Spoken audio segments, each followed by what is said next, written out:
áudio 1. Olá, amados do Senhor, voltamos para mais uma vez iniciarmos mais um estudo em audiobook, né? Estudos de áudios, de livros abençoados que o Senhor tem colocado em nossos corações e tem alcançado tantas vidas. O meu nome é Ana Amélia Vieira, eu falo da cidade de Rio Verde, Goiás, e nós vamos então iniciar mais um estudo neste dia. O livro escolhido dessa vez é de Max Lucado, O Fim da Ansiedade. O subtítulo vem dizer o segredo bíblico para livrar-se das preocupações. A editora é Thomas Nelson, do Brasil. E nós estamos aqui então para mais esse desafio, porque constitui para nós um desafio diário, né? Estar em estúdio, gravando esses áudios. Esses áudios passam por edições, né? Mas tudo com excelência, para a honra e glória do nome do Senhor. Eu estava até comentando com meu esposo há pouco. Produzir para o reino, esse deve ser o desejo do nosso coração. E quando a gente ouve testemunhos, relatos, vidas alcançadas através desses estudos, pessoas que até já leram o livro que a gente faz o estudo, mas diz: olha, ouvir foi diferente. O Senhor falou comigo diferente. Então isso brota no meu coração o desejo de continuar. Porque estamos nesta vida para um propósito. E precisamos fazer a obra do Senhor enquanto aqui estivermos. Que o Senhor abençoe sua vida. E que estes estudos nesses dias que se iniciam sejam de grande valia e alcancem a sua vida nas áreas que necessitam ser trabalhadas pelo Senhor. Amém? Graças a Deus, vamos então para o nosso primeiro áudio, em nome de Jesus.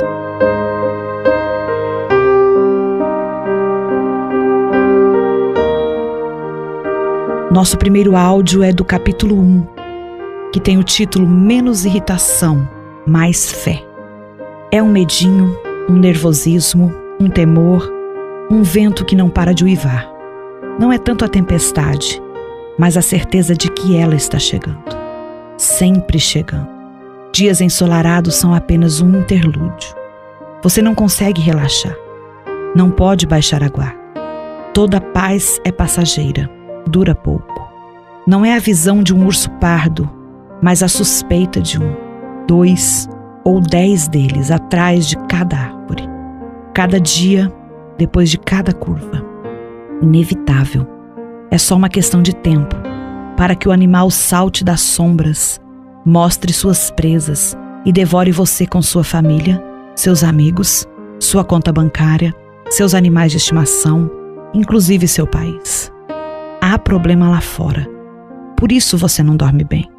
Você não ri com frequência, você não aproveita o sol, você não assovia quando anda.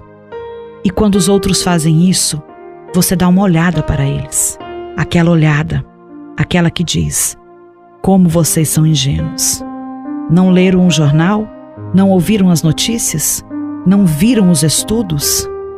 Aviões caem do céu, ações do mercado despancam, terroristas ameaçam o mundo, pessoas boas ficam ruins, a orelha fica em pé, as letras pequenas de um contrato são encontradas. A adversidade está à espreita lá fora. É só uma questão de tempo. A ansiedade é uma chuva de meteoros do tipo: e se? E se eu não fechar a venda? E se não receber o bônus? E se não pudermos comprar os aparelhos para os dentes das crianças? E se meus filhos ficarem com os dentes tortos? E se os dentes tortos impedirem que eles tenham amigos, uma carreira ou um cônjuge? E se eles virarem moradores de rua e passarem necessidade segurando um cartaz que diz: meus pais não puderam comprar um aparelho para os meus dentes? Ansiedade é trepidação, uma suspeita, uma apreensão. É vida em um estado melancólico, com grandes preocupações para sempre na prancha do navio pirata. Você é, em parte, o galinho Chicken Little e, em parte, o burrinho bisonho de Ursinho Puff. o céu está caindo, e está caindo de maneira desproporcional para você. Consequentemente, você fica ansioso. Uma sensação instável de temor paira sobre você. Uma rede que envolve todo o coração. Uma vaga intuição sobre as coisas que poderiam acontecer em algum momento no futuro. Ansiedade e medo são primos, mas não irmãos gêmeos. O medo vê uma ameaça, a ansiedade a imagina. O medo grita, vá embora. A ansiedade pensa, e se? O medo resulta em luta ou fuga. A ansiedade cria destruição e depressão. O medo é a pulsação que bate forte quando você vê uma cascavel enrolada no jardim. A ansiedade é a voz que lhe diz, nunca, jamais, pelo resto da sua vida, ande descalço na grama. Pode haver uma cobra em algum lugar. A palavra ansioso me vem à cabeça no 10º degrau de um lance de escadas, quando meu coração está batendo rápido e me falta ar. É possível me ouvir ofegante, o que me faz pensar se as pessoas ansiosas não são justamente isso, pessoas com falta de ar por causa da angústia da vida. Um havaiano certa vez me contou sobre a origem do nome que os ilhéus usam para se referir a nós, não havaianos. Haole. Haole é uma palavra havaiana para sem fôlego. O nome passou a ser associado com os imigrantes europeus na década de 1820. Embora existam várias explicações para esse termo, gosto da que ele me deu. Nossos antepassados pensavam que os colonos sempre estavam com pressa para fazer plantações e construir portos e fazendas. Para os havaianos, era como se eles estivessem com falta de ar. A ansiedade, com certeza, leva nosso fôlego. Quem dera fosse só isso. Ela também leva nosso sono, nossa energia e nosso bem-estar. Não se irrite, isso só leva ao mal, escreveu o salmista no Salmo 37:8. Prejudica o pescoço, a mandíbula, as costas e os intestinos. A ansiedade pode transformar-nos em prítzels emocionais. Por fazer os olhos tremerem, a pressão arterial subir, a cabeça doer e as axilas suarem. Para ver as consequências da ansiedade, leia sobre metade das doenças de um livro de medicina. Ansiedade não é brincadeira. É provável que você ou alguém que você conhece esteja lutando seriamente contra a ansiedade. De acordo com o Instituto de Saúde Mental, os transtornos de ansiedade estão atingindo proporções epidêmicas. Dentro de pouco tempo, quase 50 milhões de norte-americanos sentirão os efeitos de um ataque de pânico, de fobias ou de outros transtornos de ansiedade. Sentiremos um aperto no peito, náusea e tontura. Teremos medo de multidões e evitaremos pessoas. Os transtornos de ansiedade nos Estados Unidos são o principal problema de saúde mental entre as mulheres e entre os homens. Só perdem para o abuso de álcool e drogas. Os Estados Unidos são hoje a nação mais ansiosa do mundo. A terra das estrelas e listras tornou-se o país do estresse e da contenda. Essa é uma conquista muito cara. Doenças relacionadas ao estresse custam ao país 300 bilhões de dólares todos os anos em contas médicas e perdas de produtividade, enquanto nosso consumo de calmantes continua a disparar. Só entre 1997 e 2004 os norte-americanos dobraram seus gastos com ansiolítico como o Xanax e Valium, de 900 milhões de dólares para 2,1 bilhões de dólares. O Jornal da América Medical, a associação, citou um estudo que indica um aumento exponencial da depressão. Pessoas de cada geração do século XX têm 3 vezes mais chances de sofrer de depressão do que as da geração anterior. Como isso é possível? Nossos carros são os mais seguros do que nunca. Regulamentamos os alimentos, a água e a eletricidade.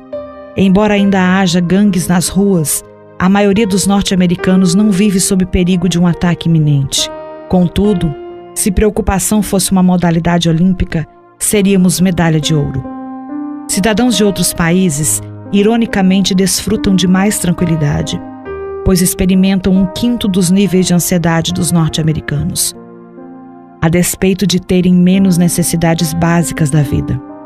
Além disso, quando imigram para os Estados Unidos, esses cidadãos menos ansiosos de países em desenvolvimento tendem a ficar tão ansiosos quanto os norte-americanos. Portanto, algo relacionado ao nosso estilo particular de vida está nos deixando menos calmos e tranquilos. Na faculdade, nossos filhos estão sentindo isso também. Em um estudo que envolveu mais de 200 mil calouros, os estudantes relataram o menor índice já visto de saúde mental e estabilidade emocional em geral. Como mostra o psicólogo Robert Lely, a criança média hoje exibe o mesmo nível de ansiedade do paciente psiquiátrico da década de 1950. As crianças têm mais brinquedos, roupas e oportunidades do que nunca, mas assim que saem de casa, são extremamente inseguras. Estamos tensos. Por quê? Qual a causa da nossa ansiedade? Mudança, para citar um exemplo. Pesquisadores especulam que o ambiente e a ordem social mudaram mais nos últimos 30 anos do que nos últimos 300. Pense no que mudou. Tecnologia, a existência da internet, cada vez mais advertências sobre aquecimento global, guerra nuclear e ataques terroristas. Mudanças e novas ameaças são trazidas para a nossa vida em intervalos de poucos segundos, graças aos smartphones, TVs e telas de computador. Na geração dos nossos avós, a notícia de um terremoto no Nepal chegaria ao mundo em alguns dias depois. Na época de nossos pais, o noticiário da noite transmitiria a catástrofe. Agora é uma questão de minutos. Mal digerimos uma crise e já ficamos sabendo de outra. Além disso, andamos mais rápido do que nunca. Nossos antepassados viajavam até onde um cavalo ou camelo podia levá-los durante a luz do dia. E nós mudamos de fuso horário como de uma rua para outra do bairro. Nossos bisavós tinham de desligar os sensores cerebrais quando o sol se punha. E nós ligamos o noticiário da TV a cabo, abrimos o laptop ou sintonizamos no telejornal mais recente. Durante anos, tive um encontro marcado com o noticiário das 22 horas.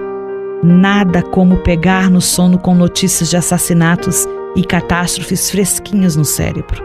E o que dizer dos desafios pessoais? Você ou alguém que você conhece está sofrendo a execução de um bem, lutando contra um câncer, enfrentando um divórcio ou lutando contra um vício. Você ou alguém que você conhece está falido, quebrado ou sem ter o que fazer. Sem exceção, estamos ficando mais velhos. E com a idade, vem uma série de mudanças. Minha esposa encontrou um aplicativo que calcula a idade de uma pessoa ao avaliar uma foto do rosto dela. Ele errou a idade de Denalyn, deixando-a 15 anos mais nova. Ela gostou. Ele errou a minha idade, deixando-me 5 anos mais velho. Então refiz o teste. Ele acrescentou mais 7, depois 10. Então parei, antes que ele me declarasse morto. Alguém poderia pensar que os cristãos estariam isentos de preocupação, mas não estamos. Fomos ensinados que a vida cristã é cheia de paz, e quando não temos paz, pensamos que o problema está dentro de nós. Não só nos sentimos ansiosos, mas também nos sentimos culpados em relação à nossa ansiedade. O resultado é uma espiral descendente da preocupação, culpa, preocupação, culpa. Isso é o suficiente para levar uma pessoa a ficar ansiosa e para nos fazer pensar se o apóstolo Paulo havia perdido a noção da realidade quando escreveu: "Não andem ansiosos por coisa alguma", em Filipenses 4 e 6. Estejam ansiosos por menos, teria sido desafio suficiente. Ou estejam ansiosos somente às quintas-feiras, ou estejam ansiosos somente em tempos de aflição. Mas Paulo não parece nos dar nenhuma carta branca aqui. Não estejam ansiosos por coisa alguma, por nada, nadinha. Foi isso que ele quis dizer? Não exatamente. Ele escreveu a expressão no tempo presente ativo, o que implica que é um estado contínuo. É da vida de ansiedade constante que Paulo queria tratar. Na tradução revisada de Lucado diz: Não permitam que nada na vida deixe vocês constantemente sem fôlego e ansiosos. A presença da ansiedade é inevitável. Ser prisioneiro dela é opcional. A ansiedade não é um pecado, é um sentimento. Por isso, não fiquem ansiosos em relação a se sentirem ansiosos. A ansiedade pode, no entanto, levar a um comportamento pecaminoso.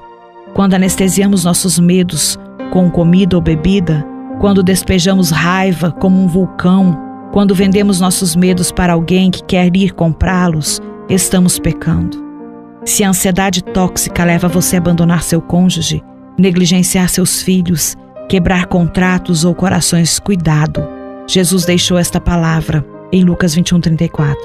Tenham cuidado para não sobrecarregar o coração de vocês de ansiedades da vida. Se seu coração estiver sobrecarregado de preocupação, procure estes sinais. Você está rindo menos do que ria antes? Você vê problemas em cada promessa? Aqueles que conhecem bem iriam descrevê-lo como uma pessoa cada vez mais negativa e crítica. Você acredita que algo ruim vai acontecer? Você dilui ou minimiza boas notícias com doses de sua versão de realidade? Em muitos dias você preferia ficar na cama a se levantar? Você aumenta o aspecto negativo e descarta o positivo? Se tivesse a oportunidade, você evitaria qualquer interação com a humanidade pelo resto da vida? Se respondeu sim à maioria dessas perguntas, tenho um amigo que deseja apresentar a você. Na verdade, tem um versículo bíblico para você ler. Leio essas palavras com tanta frequência que já nos tornamos amigos. Eu gostaria de indicar esta passagem para o hall da fama das Escrituras. A mesma parede do museu que contém as palavras emolduradas no Salmo 23, do Pai Nosso e de João 3:16, também deveria exibir Filipenses 4, do 4 ao 8, porque diz assim: Alegrem-se sempre no Senhor. Novamente direi, alegrem-se. Seja a amabilidade de vocês conhecida por todos. Perto está o Senhor.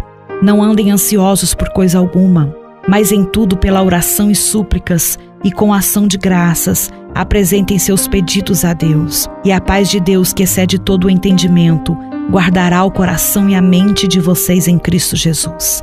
Finalmente, irmãos, tudo que for verdadeiro, tudo que for nobre, tudo que for correto, tudo que for puro, tudo que for amável, tudo que for de boa fama, se houver algo de excelente ou digno de louvor, pensem nessas coisas. 5 versículos com 4 admoestações que levam a uma maravilhosa promessa. A paz de Deus, que excede todo o entendimento, guardará o coração e a mente de vocês. Isso está no verso 7. Celebrem a bondade de Deus, alegrem-se sempre no Senhor. Isso está no verso 4. A Deus peçam ajuda, apresentem seus pedidos a Deus. Isso está no verso 6. Levem suas preocupações a Ele com ação de graças. Isso também está no verso 6. Meditem em coisas boas. Se houver algo de excelente ou digno de louvor, pensem nessas coisas. Isso está no verso 8. Celebrem a Deus. Peçam, levem, meditem. Essas palavras começam com C-A-L-M. Quer dizer calmo. Você poderia ter um pouco de calma? Se sim, você não está sozinho. A Bíblia é o livro de maior destaque no Kindle. O texto de Filipenses 4, 6 e 7 é a passagem mais declarada e mais destacada. Aparentemente, todos poderíamos usar uma palavra de conforto. Deus está pronto para dá-la. Com Deus como seu ajudador, você dormirá melhor à noite e sorrirá mais de manhã. Você redefinirá o modo como enfrenta seus medos, aprenderá a encontrar a saída para as situações difíceis da vida, a ver as más notícias pelas lentes da soberania, a discernir as mentiras de Satanás e a dizer a verdade para si mesmo.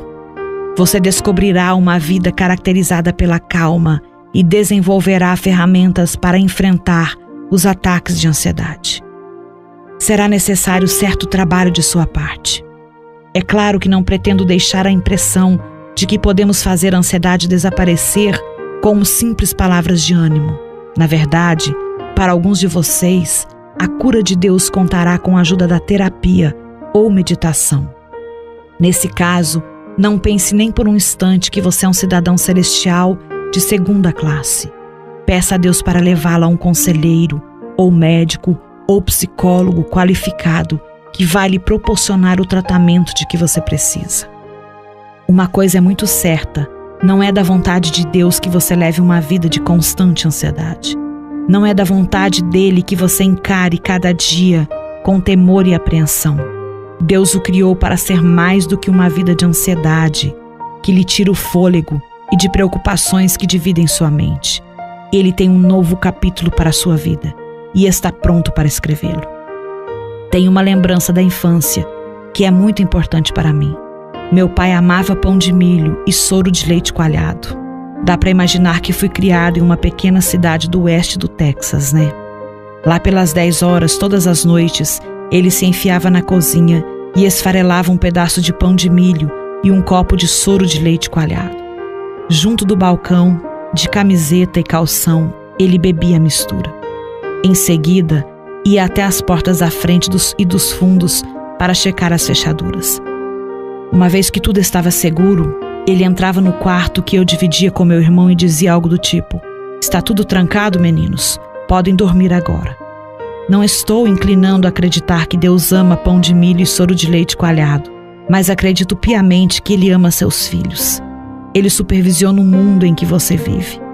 Observe com cuidado e você ouvirá Ele dizer a você: "Está tudo seguro." Você pode descansar agora. Por meio do poder de Deus, você não estará ansioso por coisa alguma e descobrirá a paz que excede todo o entendimento. Glória a Deus, terminamos o nosso primeiro áudio e vamos orar nessa hora. Querido Senhor, falaste com tempestades, falaria com as nossas? Acalmaste o coração dos apóstolos, Pai. Será que acalmaria o caos que há dentro de nós? Tu lhe disseste para não temer. Diz isso também para nós, Senhor, nesta hora. Estamos cansados de nossa preocupação, esgotados e diminuídos, Pai, por causa dos vendavais da vida. Ó Senhor, meu Deus, Príncipe da paz, concede-nos um espírito de calma. À medida que viramos a página, Senhor, destes livros e que estudamos esses dias, Tu virarás uma nova folha do livro da nossa vida, Senhor. Nós desejamos isso de todo o nosso coração. Dissipa a ansiedade, desperta em nós a coragem. Permita, Pai, que tenhamos menos irritação e mais fé. Esse é o desejo do nosso coração, em nome de Jesus. Amém. Que o Senhor te abençoe. Voltamos amanhã em nome de Jesus.